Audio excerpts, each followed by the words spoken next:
आगे वो कहते हैं, नाड्योस्य निर्भिद्यन्त ताभ्यो लोहितमाभृतम नद्यस्ततः समभवन उदरम निर्भिद्यत। तो इस प्रकार जो है विराट पुरुष के नाड़ियां प्रकट हुई, उनसे रुधिर उत्पन्न हुआ यानी रक्त, फिर उसमें नदियां प्रकट हुई, फिर उसके पेट उत्पन्न हुआ है। और आगे क्षुत्पिपासे ततः श्याताम समुद्रयस्त्वेरतयोरभूत अथास्य हृदयम भिन्नम हृदयान्मन उत्थितम। फिर क्षुधा पिपासा की अभिव्यक्ति हुई यानी भूख प्यास लगने लगी। फिर उदर का जो अभिमानी देवता है, कौन? पेट का देवता कौन है? समुद्र देवता, वो प्रकट हुआ। तत्पश्चात हृदय प्रकट हुए भगवान के, विराट स्वरूप के हृदय, और हृदय से जो है ना फिर मन का प्रागट्य होता है। मनसश्चंद्रमा जातो बुद्धिर्बुद्धिर्गिराम पति अहंकारस्ततो रुद्रश्चित्तम चैत्यस्ततो भवत। मन के बाद जो है उनके अभिमानी देवता यानी चंद्रमा प्रकट हुए, फिर हृदय से ही बुद्धि, और उसके बाद ब्रह्मा यानी उनके जो देवता हैं वो प्रकट हुए। फिर अहंकार, और अहंकार के अभिमानी देवता यानी रुद्र देवता माने गए, वो प्रकट हुए। उसके बाद चित्त का प्रागट्य और उसका अभिमानी देवता यानी क्षत्रज्ञ जो हमने पहले चर्चा करी, ये सब प्रकट होते हैं। एते यभ्युत्थिता देवा नैवास्योत्थापने शकन पुनराविविशुः खानि तमुत्थापयितुं क्रमात्। जब ये क्षेत्रज्ञ के अतिरिक्त सारे देवता उत्पन्न होकर के जो है ना विराट पुरुष को उठाने में असमर्थ रहे, तो उसे उठाने के लिए क्रमशः अपने अपने उत्पत्ति स्थानों में प्रविष्ट होने लगे। अब सब चाहते हैं कि विराट स्वरूप खड़े हो जाएं। वह्निर्वाचा मुखम भेजे नोदतिष्ठत् तदा विराट घ्राणेन नासिके वायु नोदतिष्ठत् तदा विराट। अग्नि ने वाणी के साथ मुख में प्रवेश कर लिया, फिर भी विराट स्वरूप नहीं उठे। तो वायु ने घ्राणेन्द्रिय के सहित नासा छिद्रों में प्रवेश कर लिया, तब भी विराट भगवान नहीं उठे। अक्षिणी चक्षुषादित्यो नोदतिष्ठत् तदा विराट श्रोत्रेण कर्णौ च दिशो नोदतिष्ठत् तदा विराट।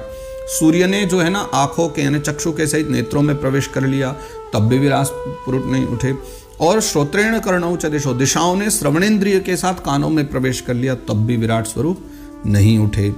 त्वचम रोमभिरोषध्यो नोदतिष्ठत् तदा विराट रेतसा शिश्नमापस्तु नोदतिष्ठत् तदा विराट। जो औषधियां हैं उन्होंने रोमों के सहित त्वचा में प्रवेश किया, तब भी विराट पुरुष नहीं उठे। जल ने वीर्य के साथ लिंग में प्रवेश किया, तब भी विराट पुरुष नहीं उठे। गुदम मृत्युरपानेन नोदतिष्ठत् तदा विराट हस्ताविंद्रो बलेनैव नोदतिष्ठत् तदा विराट। मृत्यु ने अपान के साथ जो है गुदा में प्रवेश किया, फिर भी विराट पुरुष नहीं उठे। इंद्र ने बल के साथ हाथों में प्रवेश किया, फिर भी विराट पुरुष नहीं उठे। विष्णुर्गत्यैव चरणो नोदतिष्ठत् तदा विराट नाडिर्नद्यो लोहितेन नोदतिष्ठत् तदा विराट। भगवान विष्णु ने गति के सहित चरणों में प्रवेश किया, तो भी विराट पुरुष नहीं उठे। नदियों ने रुधिर के सहित नाड़ियों में प्रवेश कर लिया, तब भी विराट पुरुष जो है नहीं खड़े हुए। क्षुत्रणभ्यामुदरम सिंधुर्नोदतिष्ठत् तदा विराट हृदयम मनसा चंद्रो नोदतिष्ठत् तदा विराट। समुद्र ने क्षुधा पिपासा के साथ जो है उदर में प्रवेश किया विराट भगवान के, जब भी वो खड़े नहीं हुए। चंद्रमा ने मन के सहित उनके हृदय में प्रवेश कर लिया, लेकिन तब भी जो है विराट पुरुष नहीं खड़े हुए। बुद्ध्या ब्रह्मापि हृदयम नोदतिष्ठत् तदा विराट रुद्रोभिमत्या हृदयम नोदतिष्ठत् तदा विराट। ब्रह्मा जी ने बुद्धि के सहित जो है ना भगवान के हृदय में प्रवेश किया, तब भी विराट पुरुष खड़े नहीं हुए। रुद्र ने जो है अहंकार के सहित उसी हृदय में प्रवेश कर लिया, तब भी जो है विराट पुरुष नहीं खड़े हुए। और फिर आगे वो कहते हैं चित्तेन हृदयम चैत्य क्षेत्रज्ञ प्राविशद्यता विराट तदैव पुरुष सलिलाद्दुदतिष्ठत।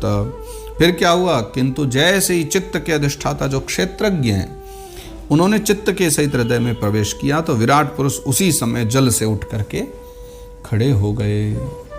यानी अब सबके सब विराट स्वरूप के भीतर आ गए, तो पूर्ण रूप में विद्यमान हो गए। तो जैसे क्षेत्रज्ञ है, और वैसे भी क्षेत्रज्ञ सबसे मूल है ना, क्षेत्र क्षेत्रज्ञ क्षेत्र ये सब चर्चा आती ना, तो क्षेत्रज्ञ हैं जो उन्होंने प्रवेश किया, तो भगवान उसी समय जो है खड़े हो गए, विराट स्वरूप खड़ा हो गया। यथा प्रसुप्तम पुरुषम प्राणेन्द्रिय मनोधियः प्रभवन्ति विना येन नोत्थापयितुम् ओजसा। जिस प्रकार लोक में प्राण इंद्रिय मन और बुद्धि आदि चित्त के अधिष्ठाता क्षेत्रज्ञ की सहायता के बिना सोए हुए प्राणी को अपने बल से नहीं उठा सकते, उसी प्रकार विराट पुरुष को भी वो क्षेत्रज्ञ परमात्मा के बिना नहीं उठा सके। भगवत गीता में तो बात बताया ना, क्षेत्रज्ञ स्वयं भगवान नारायण ही है, परम पुरुष हैं, अव्यक्त पुरुष हैं, तो उनके बिना भला कौन उठा सकता था, चाहे सब चले जाएं। क्षेत्रज्ञ के जाने पर ही विराट पुरुष खड़े हो गए हैं। आगे अंतिम श्लोक में वो कहते हैं, तमस्मिन् प्रत्यगात्मानं धिया योग प्रवृत्तया भक्त्या विरक्त्या ज्ञानेन विविच्यात्मनि चिन्तयेत्। तो इसलिए जो है अब क्या कहते हैं, भक्त्या विरक्त्या ज्ञानेन, यानी भक्त्या यानी भक्ति, विरक्त्या यानी विरक्ति के द्वारा, यानी वैराग्य के द्वारा, ज्ञानेन ज्ञान के द्वारा। तो भक्ति, ज्ञान, वैराग्य, इनकी एकाग्रता से प्रकट हुआ जो ज्ञान, उस ज्ञान के द्वारा उस अंतरात्मा स्वरूप क्षेत्रज्ञ को इस शरीर में स्थित जान करके उसका चिंतन करना चाहिए। क्योंकि हम सब चल पा रहे हैं, कुछ कर रहे हैं, कर्म में लगे हैं, तो ये सब क्षेत्रज्ञ के ही कारण हैं, इसीलिए ये सब हो रहा है। और इस प्रकार क्षेत्रज्ञ की महिमा को गा करके फिर यह जो अध्याय है यानी 26वां अध्याय, ये यहाँ पर विश्राम होता है। जय जय श्रीमद्भागवते महापुराणे पारमहंस्यां संहितायां तृतीय स्कंदे कापिले तत्व समाम्नाय षड्विंशोऽध्यायः। तो इस प्रकार श्रीमद्भागवत महापुराण में परमहंस संहिता के तृतीय स्कंद में कापिलेय तत्व समाम्नाय, यानी कपिल जी के द्वारा तत्व निर्णय पूर्वक तत्व निर्णय जो किया गया है उस नाम से यह 26वां अध्याय श्रीमद्भागवत जी का गाया गया है। और इसके साथ आज के सत्र को हम यहाँ विश्राम देते हैं। कल से जो चर्चा आरंभ होगी 27वें अध्याय की, उसमें प्रकृति और पुरुष फिर दोनों के विवेक से जो मोक्ष मिलता है उसकी चर्चा हम करेंगे। श्री कृष्णार्पणमस्तु, श्री कृष्णार्पणमस्तु, श्री कृष्णार्पणमस्तु। श्री गोवर्धननाथ की जय।